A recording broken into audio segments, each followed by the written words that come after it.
Olá, irmãos, graça e paz. Nós vivemos momentos estranhos e difíceis. A crise provocada pela pandemia e também a politização dessa crise por parte de alguns setores acabam por trazer insegurança à população. Em alguns momentos a gente não sabe se a gente deve temer ou se a gente deve duvidar.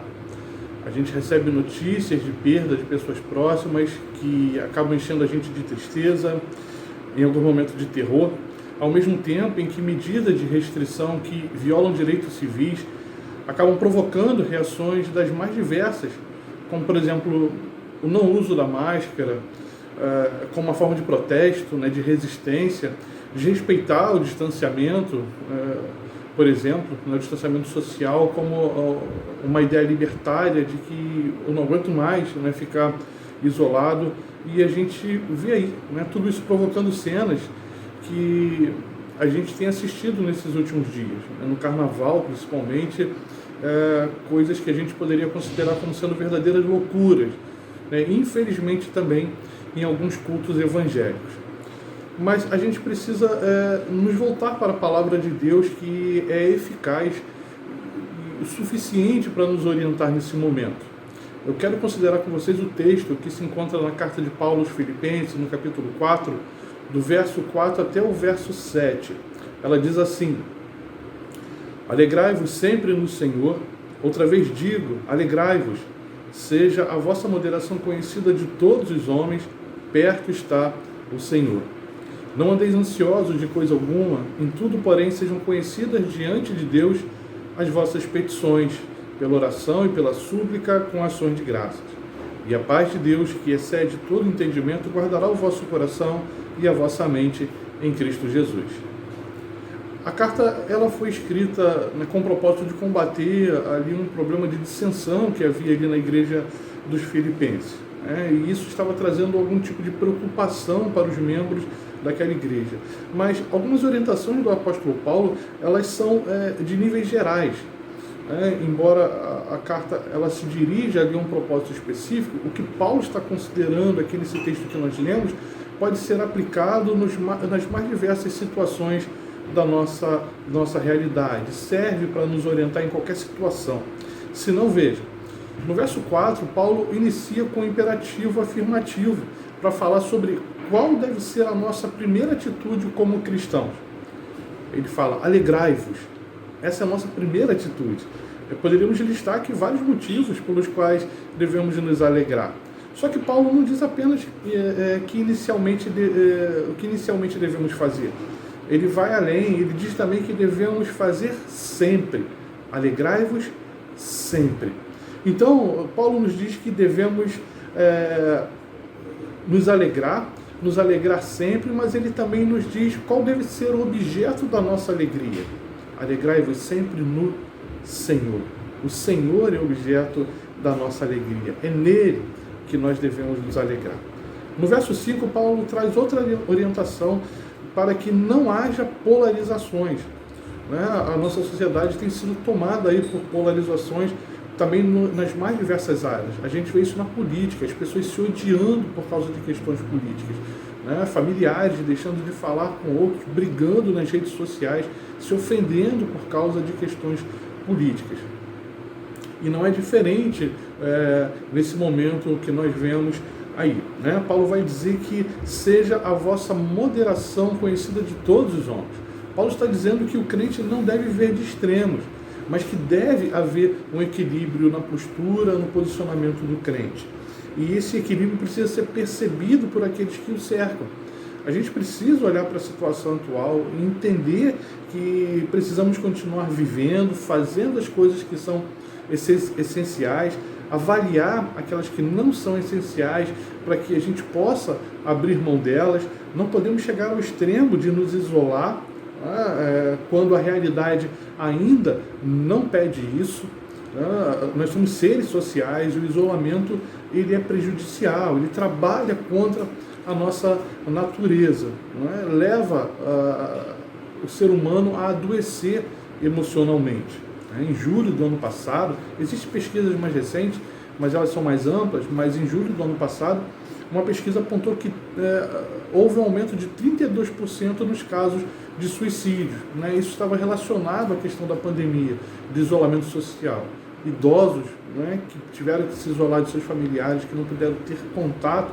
E quando eu falo contato, eu não falo nem no contato físico, mas chegaram ao extremo de nem receber essas pessoas na sua casa, né, mantendo ali o distanciamento, tendo todo o cuidado com relação à sanitização, né, de bolsa, de sapato, de mãos, usando máscara, né, tudo isso. Né, chegaram ao extremo de nem fazer isso. Mas, por outro lado, nós evangélicos, a gente não pode assumir aqui uma postura triunfalista, né, e assegurar que não seremos atingidos. Né? Às vezes a gente gosta de usar frases de efeito, porque o nosso Deus é poderoso, ou, né, cair no misticismo, como algumas denominações fizeram, de orientar os membros de suas igrejas que pintassem os umbrais da porta de vermelho, simbolizando ali aquela primeira Páscoa, quando o anjo da morte passa e poupa os primogênitos dos hebreus, né? Como se os nossos umbrais pintados de vermelho nos protegesse de ser atingido pelo vírus. Paulo fala sobre sermos moderados. Moderação vem de equilíbrio, né, de bom senso. São pessoas que sabem pesar as coisas. Ainda não temos a necessidade de parar as nossas atividades presenciais, né, os nossos cultos que estão sendo realizados. Mas a gente precisa dosar essas atividades. Né? A gente não estamos no momento normal. E não existe esse negócio de novo normal. Né? Ou é normal ou não é normal. Né?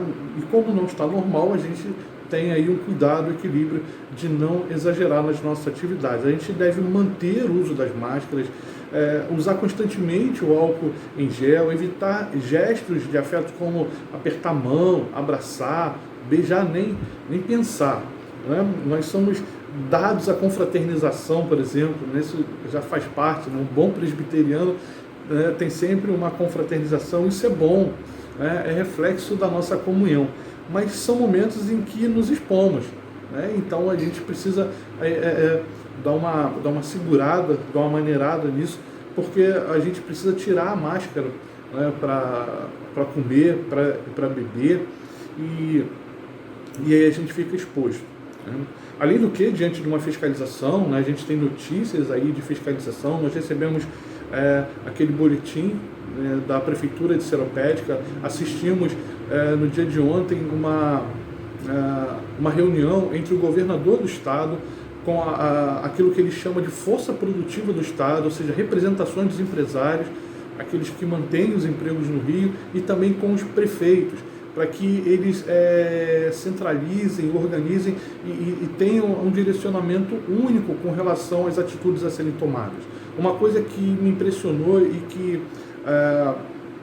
deixa a gente assim, um pouco menos temoroso com relação a essa questão é de que eles estão decidindo abrir mão das situações políticas, das jogadas políticas, das pressões políticas que têm acontecido aí, né? O governador briga com o presidente, impõe, né, certos tipos de restrições que na realidade mais prejudicam do que ajudam. Os próprios médicos dizem que esse negócio de fechar tudo, né, isso não adianta, pelo contrário, né, a gente tem produzido aí um problema financeiro muito grande. Não vai adiantar esse negócio do auxílio emergencial, né, que estão prometendo trazer de novo. Mas a gente percebe a questão da fiscalização, né, que já tem acontecido em alguns lugares, tem sido bem rigorosa, e por aquilo que nós vimos ontem no boletim lá, né, o presbítero Sérgio me mandou, a irmã Andréia disponibilizou no grupo, o reverendo Laércio também mandou para mim. Então, a nossa preocupação nesse momento é com relação à fiscalização. Aumentou um pouco as restrições com relação ao culto, não está proibido, mas a ocupação, ela caiu, né, um pouco. Foi pouca coisa, não nos atinge diretamente, nós não temos, né, a quantidade de membros com os quais nós devemos nos preocupar com relação ao número, mas a gente precisa evitar alguns atos que possam sinalizar de forma estranha para aqueles que nos observam, né? E a questão da celebração, das comemorações, né, das confraternizações, é uma, né? Figuraria ali estranho, né? Para uma fiscalização. A mesma palavra que nos diz que Deus nos cerca com os seus cuidados, né? É a mesma palavra que diz também que nós não devemos tentar a Deus. O verso 6, o apóstolo fala de uma realidade que é consequência da crise. Ele fala sobre ansiedade e como nós somos tomados pela ansiedade. A ansiedade foi considerado o mal do século, foi considerado o mal do século passado, século XX, e ainda é considerado no século XXI um grande mal. Contudo, Paulo nos diz que nós devemos substituir a ansiedade pela petição, pela oração e pela súplica. E ele acrescenta que deve haver ação de graças. Por quê? Porque quando nós fazemos essas coisas, nós estamos cientes do poder de Deus na atuação da nossa realidade. Ou seja, nós fazemos a nossa parte como seres humanos, como pertencentes a uma sociedade, como compromissados, né, não somente com a nossa saúde, a gente precisa se preocupar com a nossa saúde, cuidado conosco, né, nós somos templo do Espírito Santo, ao mesmo tempo em que nos preocupamos com aquelas pessoas a que nós amamos, e com o próximo também como uma realidade social. Eu já tive, não tenho a preocupação de pegar. Eu sei, mas você pode transmitir, né? Você pode estar carregando, né, na sua mão, no seu corpo, nas coisas que você transporta o vírus. Então a gente precisa ter esse cuidado, né? Mas ao mesmo tempo também em que nós contamos com Deus que naquilo que não cabe a nós fazer, Ele faz. Né? E nós temos prova disso em várias realidades, né? Não somente nessa questão da pandemia, mas de forma constante da ação de Deus na nossa vida. O verso 7 traz o resultado dessa postura que Paulo coloca, né? Alegrar sempre no Senhor, né? Mas também sermos moderados, sermos aquele que coloca diante do Senhor a petição, coloca diante do Senhor a oração, coloca diante do Senhor a súplica e tudo isso com ações de graças. Né? E a consequência disso, Paulo vai dizer que a paz de Deus, que excede todo entendimento, guardará o vosso coração e a vossa mente em Cristo Jesus. Por que eu estou trazendo essa palavra? Porque o que tem acontecido na televisão, né? E às vezes há pessoas que torcem pelo vírus, né? A gente vê essa guerra de algumas emissoras com o governo federal. A gente não sabe direito todas as coisas, o que está por trás disso, mas a gente percebe que há uma desinformação, e isso gera pânico, isso gera angústia, gera ansiedade. O vírus, ele é novo, ele tem sofrido mutações, e isso também provoca novos estudos. Então, às vezes você tem uma informação e de repente essa informação é acrescentada, então ela muda. Há remédios que não se podia usar, agora diz que é bom usar, daqui a pouco diz que não se pode usar de novo, e aí você fica no meio de toda essa confusão. Mas Paulo diz que se a gente coloca tudo isso diante do Senhor, por meio da nossa petição, da nossa oração, da nossa súplica, há uma reação, né, do nosso espírito provocando em nós essa paz. Né? Uma paz que o mundo não consegue entender. Nós não somos bobos alegres que ficam por aí rindo de uma situação em que não há né, do que rir. Mas nós somos pessoas que caminhamos debaixo da segurança do Senhor.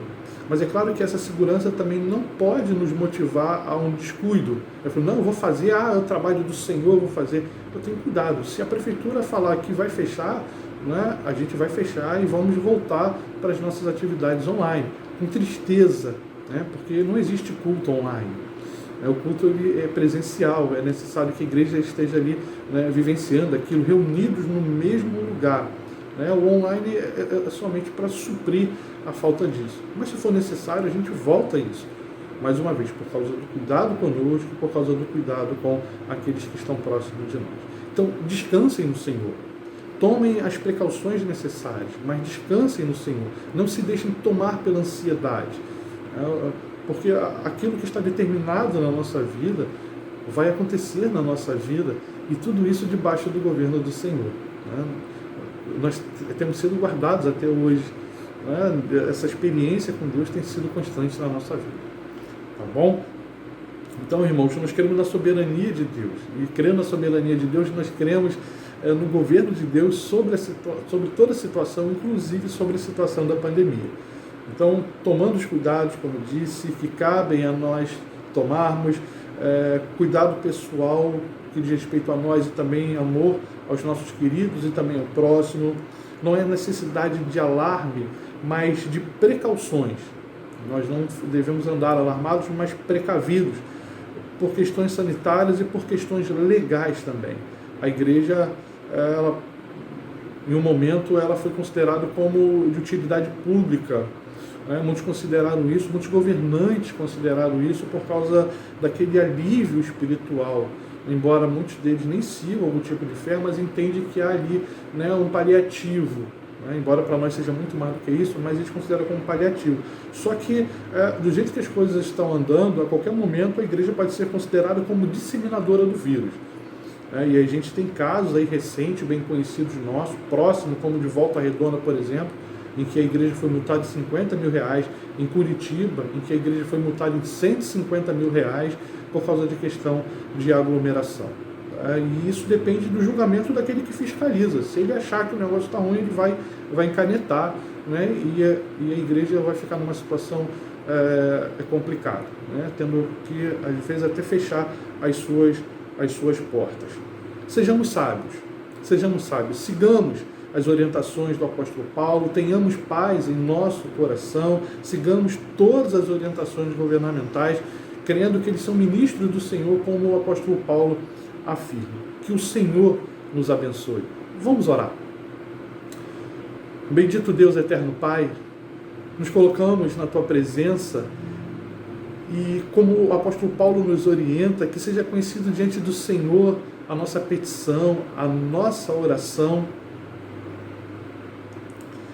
e que, sendo assim, o Teu Santo Espírito que habita em nós, ele confirme em nós a segurança que o Senhor nos traz. Não uma segurança no sentido triunfalista, em que a gente pode fazer qualquer coisa, em que a gente pode se arriscar, a gente pode usar até como desculpa ou fazer a obra do Senhor para poder violar certos tipos de orientações. Mas aquela segurança de que quem está fazendo a sua parte confia na segurança do Senhor, confia na proteção do Senhor, confia que o Senhor nos cerca com cuidado. Alimenta-nos, Senhor, com esta realidade, tira de nós a ansiedade, sonda-nos, Senhor, para que os temores sejam substituídos pelas precauções e que onde há dúvida seja manifesta a confiança no Senhor. Abençoa a Tua igreja onde quer que ela esteja reunida, que o Teu Santo Espírito alimente por meio da Tua palavra, que as orações sejam constantes, que haja uma preocupação nossa conosco e também com o nosso próximo. Que possamos estar atentos às orientações. Ajuda-nos, Senhor, neste momento tão difícil, não somente para a Tua igreja, mas para toda a humanidade. Tudo isso nós colocamos diante do Senhor, confiado naquele que é merecedor de todas as coisas e que tem todo o mérito, o nosso Senhor Jesus Cristo. É no nome dele que nós oramos. Amém. Amém. Irmãos, mais uma vez, fiquem na paz. Nós estamos acompanhando semanalmente, as prefeituras, elas emitem parecer, fazem avaliações com relação à semana anterior. Então vamos ficar atentos, orando pelas nossas autoridades, orando pelos nossos irmãos e tomando aquele cuidado que é necessário aí com relação à sanitização. Como eu disse, cuidado conosco e cuidado com o nosso próximo. Que o Senhor vos abençoe.